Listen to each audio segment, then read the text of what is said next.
Pollution Law. May batas tungkol sa karaoke. Alam naman natin lahat, ano, hanggang 10 o'clock ng gabi.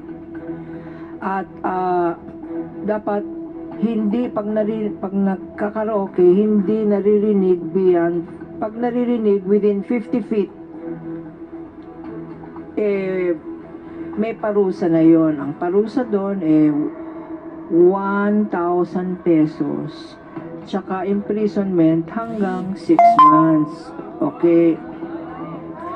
Nakalagay sa batas din na hindi naman pinagbabawal ang karaoke. Ang suggestion is, kagaya na sinabi ni Reynaldo, magkakapit-bahay kayo.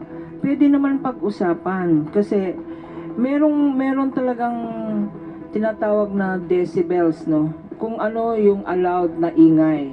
Sa umaga, tinatawag na hanggang 55 decibels sa umaga. Sa gabi, hanggang 10 o'clock,